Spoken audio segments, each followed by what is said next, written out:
आज हम अयोध्या के सबसे प्राचीन जैन मंदिर के दर्शन करेंगे, जहाँ पे पांचवें तीर्थंकर सुमितनाथ भगवान का गर्भ, जन्म, तप और ज्ञान चार कल्याणक हुए। यह एक ऐसा मंदिर है जहाँ पे भरत बाहुबली भगवान के भी प्राचीन चरण विराजमान है।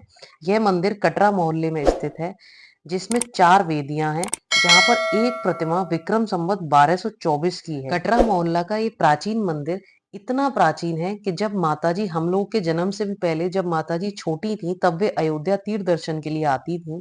वे इसी मंदिर में आती थी। माताजी खुद बताती हैं, जब देशभूषण महाराज जी के सानिध्य में पंच कल्याणक संपन्न हुआ था, उसमें अष्ट देवियां बनती हैं।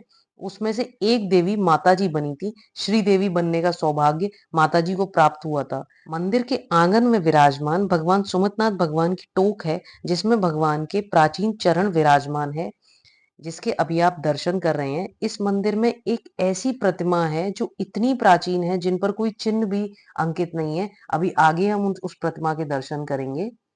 आज हम अयोध्या में जो भी दर्शन कर पा रहे हैं, वो हम ज्ञानवती माता जी की वजह से ही कर पा रहे हैं। हम राम मंदिर का इतिहास तो जानते हैं, पर भगवान आदिनाथ का भी भव्य मंदिर हुआ करता था अयोध्या में, जिस पर कब्जा हो गया था, उसका इतिहास हम लोग नहीं जानते हैं। वीर निर्माण के लगभग 100 वर्ष बाद मगध नरेश नंदीवर्धन ने अयोध्या में मणि पर्वत नामक उत्तुंग जैन स्तूप बनाया था, जो आज भी मणि पर्वत टीला के नाम से प्रसिद्ध है अयोध्या में। यह इस मंदिर की फोर्थ वेदी है, जिसमें भगवान ऋषभ देव की 9 फीट ऊंची प्रतिमा विराजमान है, जिसके आजू बाजू में भरत बाहुबली भगवान की भी प्रतिमा के दर्शन होते हैं, जिसको आचार्य श्री देशभूषण महाराज जी की प्रेरणा से विराजमान करवाया गया था 1952 में। मुगल शासक मोहम्मद गौरी के भाई मखदूम शाह जूरन गौरी ने अयोध्या पर 1194 में आक्रमण किया था और ऋषभ देव भगवान के जन्म स्थान के विशाल जिन मंदिर को ध्वस्त कर दिया था और उसके स्थान पर मस्जिद बना दी थी।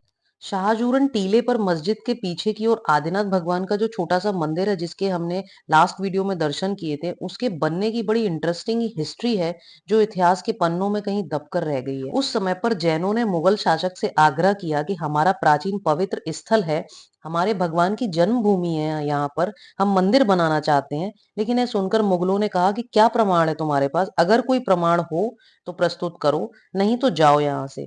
तब जैनों ने कहा, आप इस स्थान पर खुदाई करके देखो, आपको उसमें चांदी का स्वास्तिक, नारियल और जलता हुआ दीपक मिलेगा। यह बात सुनकर मुगलों को हैरानी हुई और उन्होंने कहा, ठीक है, अगर यह सब खुदाई में नहीं मिला तो कोई मंदिर नहीं बनेगा। खुदाई हुई, उसमें चांदी का स्वास्तिक, नारियल और जलता हुआ दीपक भी मिला। तब सभी ने जय जयकार की और जैनों को मंदिर बनाने की अनुमति मिल गई।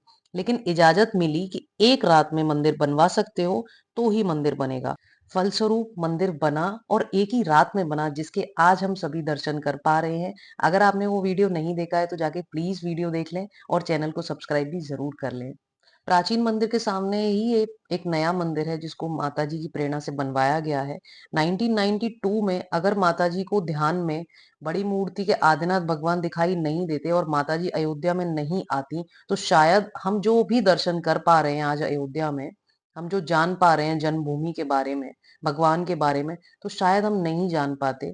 माताजी के हमें दर्शन जरूर करने चाहिए। जिन लोगों ने भी माताजी के दर्शन अभी तक नहीं किए हैं, वे अयोध्या में विराजमान है, उनके जाकर दर्शन जरूर करने चाहिए।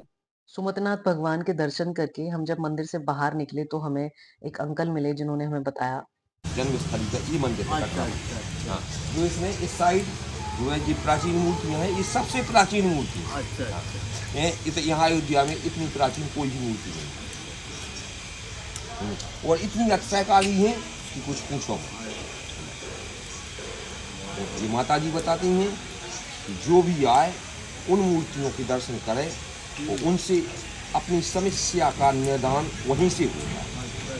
इतना जो जो इस वाला हाँ यहाँ पे नहीं नहीं इसके अंदर जो प्राचीन मंदिर पार्श्वनाथ भगवान की, तो ये उनका कहना है कि किसी की कोई समस्या वहाँ विनय करें, उसकी पूरी